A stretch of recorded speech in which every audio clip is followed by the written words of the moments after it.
Des milliers de personnes sont sorties dans les rues de Niamey hier, demandant aux troupes américaines de quitter le pays. Demandant aux Américains de partir, les forces américaines qui sont toujours au Niger jusque-là, à qui on a demandé récemment de partir, n'ont pas tout à fait réagi. Maintenant, la population est descendue sur le terrain pour demander aux Américains de partir. La présence américaine sur le territoire de la République du Niger est illégale et viole toutes les règles constitutionnelles et démocratiques. Cet accord est non seulement profondément injuste dans son fond, mais également ne répond pas aux aspirations et aux intérêts du peuple nigérien pour les raisons objectives suivantes. Des milliers de personnes ont manifesté samedi dans la capitale nigérienne pour le départ immédiat des soldats américains du Nord, après que la junte militaire de Niamey ait annoncé qu'elle se retirait de l'accord militaire avec Washington. Donc il y a eu accord entre Niamey et Washington. Maintenant, on ne trouve plus l'importance de cet accord. Et je pense que c'est tout à fait normal. Quand on n'a plus d'intérêt, quand il n'y a plus... Voilà, on peut se retirer. On dit, bon, écoute, on pense que là, il n'y a plus raison pour nous d'être en collaboration, en coopération. On peut gérer notre histoire. On a demandé aux troupes américaines de donner un feuille de route, préparer leurs documents de sortie. Il fallait le faire officiellement. Les Américains ont répondu en disant, nous n'avons aucun commentaire à faire. Nous attendons des clarifications. I would like to clarify that at this point the CNSP, the self-identified government of Niger, has not asked or demanded that the United States military depart. There is actually quite a mixed message. We are following up and seeking clarification. What they have declared is that they have declared the SOFA, the Status Forces Agreement, to be non-operational. They have assured us that American military forces are protected and they will take no action that would endanger them. So while we work through that with them, we are seeking ways to be able to continue to have access and ability to conduct counter-VEO operations. That said, I will just foot stomp something you mentioned, which is countries that are run by military juntas are not reliable security partners, and part of the value proposition for us having access in Niger would be a return to democratic civilian rule in Niger. C'est-à-dire, le gouvernement nigérien a demandé aux Américains de faire un papier indiquant comment ils vont faire pour sortir, donnant un délai et tout le bazar. Officiellement, les Américains n'ont pas répondu, n'ont pas fait de commentaires, mais ils ont dit nous attendons des clarifications. Quelle clarification? Si quelqu'un vient te dire bon monsieur, je ne veux plus louer ma maison, faut maintenant partir. Vous allez demander des clarifications pourquoi? Monsieur a été clair, je ne veux plus louer ma maison. Je pense qu'il est temps de partir. On a besoin de quelle clarification? Ils sont restés calmes, c'est-à-dire sans commentaires. Vous savez, souvent quand vous demandez quelque chose à quelqu'un, paye-moi mon argent, reste sans commentaire. C'est une façon de gagner le temps. Soit de vous faire oublier ou d'attendre à ce que votre colère soit apaisée pour plus que vous demandiez avec hargne. Ou bien c'est une façon carrément insolente de vous montrer que vous ne valez pas grand-chose. Les troupes françaises, nous savons, ont été demandées de quitter le pays. C'était juste après que le gouvernement nigérien ait demandé à l'ambassadeur français de se présenter pour discuter. Ce dernier refusa, compte tenu de son orgueil. Ensuite, le Quai d'Orsay a réagi disant qu'il ne reconnaissait pas la légitimité du gouvernement nigérien, puisque Mohamed Bazoum était d'après eux le président élu officiellement. Les Nigériens ont demandé aux Français de quitter. Et Emmanuel Macron a réagi avec beaucoup de ferveur en disant jamais les intérêts de la France, je les défendrai. La France aux Français. Non, c'est pas ce qu'il a dit. Il a dit qu'il défendrait les intérêts. Voilà. Donc je pense que notre politique est la bonne. Elle repose sur le courage du président Bazoum, sur l'engagement de nos diplomates, de notre ambassadeur sur le terrain, qui reste, malgré les pressions, malgré tout et malgré toutes les déclarations d'autorité illégitimes, grâce à l'engagement de nos forces de sécurité intérieure et de nos militaires. Mais avec ça, les Français ont refusé de partir sans vraiment le dire. Ils sont restés calmes, sans faire un commentaire. Qu'est-ce qui s'est passé après? La population est descendue dans les rues, demandant le départ immédiat des troupes françaises. Qu'est-ce qui s'est passé? Ils sont partis. Est-ce que nous sommes en train de voir commencer à se manifester avec les Américains? Puisque les Américains, à l'époque, ils étaient épargnés. Okay, ils étaient épargnés. Ils sont partis à Agadez, là où ils ont instauré ils ont leur base militaire et tout le bazar. Les Français avaient à peu près 1500 militaires. Les Américains ont aussi à peu près 1500 militaires, basés au Niger.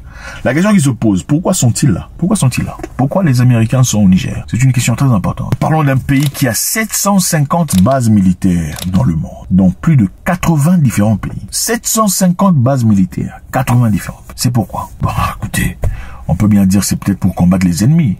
Mais vous avez autant d'ennemis? Comment vous avez autant d'ennemis? 750 bases, 80 différents pays pour protéger chez vous. Comment ça se fait que vous avez autant d'ennemis? C'est ça la question qu'il faut se poser. Je pense que bon, autant on peut avoir des ennemis. Je pense qu'à un moment donné, quand il y en a de trop, il faut commencer à se poser la question, comment ça se fait que j'ai autant d'ennemis, n'est-ce pas? C'est logique. Tu vis dans une classe de l'école ou dans une entreprise et tout le monde ne t'adresse pas là-bas. Ou tu as 80% des gens ne te parlent pas. C'est vrai, s'il y a 2 ou 3 personnes, on pourrait se dire qu'ils sont jaloux, méchants, aigris, tout le bazar. Mais 80% des gens ne t'aiment pas. N'est-ce pas le temps de s'asseoir, se poser de vraies questions, disons, qu'est-ce que j'ai, moi, pour que les gens ne m'aiment pas beaucoup? Peut-être qu'il faudrait ajuster cela. Les Américains disent, en tout cas à travers leur chef de l'armée, que Lloyd Austin, il a dit qu'ils sont là pour combattre contre ISIS. Pourquoi on combat ISIS dans le pays des gens? Pourquoi la destruction, c'est dans le pays? Le ISIS représente-t-il un danger direct aux États-Unis? Si c'est un danger aux États-Unis, pourquoi ISIS n'est pas combattu aux États-Unis, mais ISIS est combattu dans les pays des gens? On se pose la question. La pression est vraie. Moi, je pense que c'est une façon pour le gouvernement nigérien de rappeler aux Américains, on vous a demandé un feuille de route, on vous a demandé un document officiel expliquant comment vous désirez quitter. Vous ne l'avez pas fait. Vous êtes resté calme. Nous n'avons pas oublié. Comme on a demandé aux Français de sortir, et on en a fait toute une grande histoire, on peut aussi en faire une histoire avec vous. Le gouvernement du Niger, prenant en compte les aspirations et les intérêts de son peuple, décide en toute responsabilité de dénoncer avec effet immédiat l'accord relatif au statut du personnel militaire des États-Unis et des employés civils du département américain de la défense sur le territoire de la République du Niger. Bon, est-ce que, puisqu'on est très fort, on est le pays le plus puissant du monde, on peut s'imposer chez les gens, on reste dans le territoire sans autorisation? Je ne sais pas. Nous savons qu'en Irak, on a demandé aux Américains de quitter. Ils sont là-bas depuis très longtemps. Depuis 2001, ils étaient partis pour combattre Saddam Hussein, prétextant qu'il avait des armes de destruction massive, donc des bombes atomiques.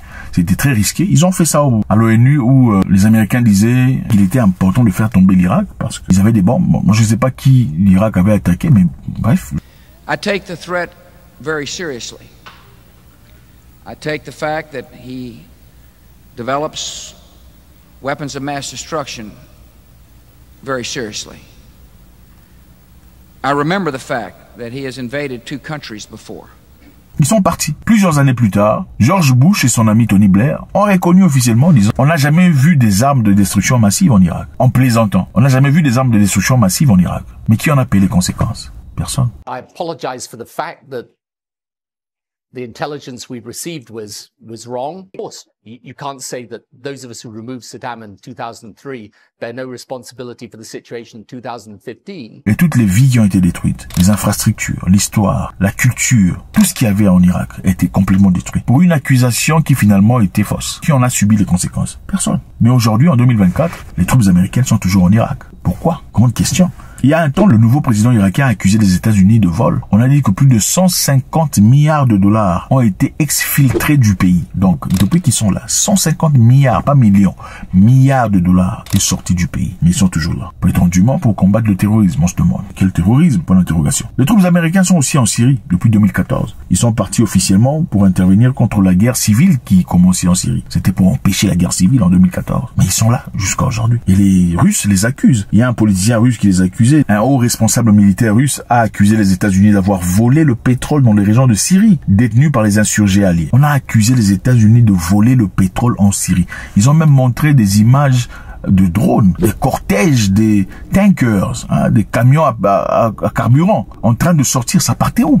Ce sont des camions américains. Bon, on ne sait pas. Qui dit vrai? C'est la propagande ou pas? Question, on se pose. Alors je pense qu'il est important de se poser la question, est-ce que les Américains partiront-ils du Niger? Ou bien ils vont se forcer ou créer une autre force, ou une histoire, ou finalement les choses vont complètement changer, ça sera la guerre? La question est bonne, je pense qu'il est essentiel qu'on y réfléchisse. Est-ce la méthode appropriée? Mettre la pression sur ce gouvernement Biden, demander à ces gens de prendre leurs troupes et de rentrer chez eux? Parce que finalement, il faudrait quand même respecter la souveraineté d'un pays. Quand on ne veut pas, on ne veut pas. God bless.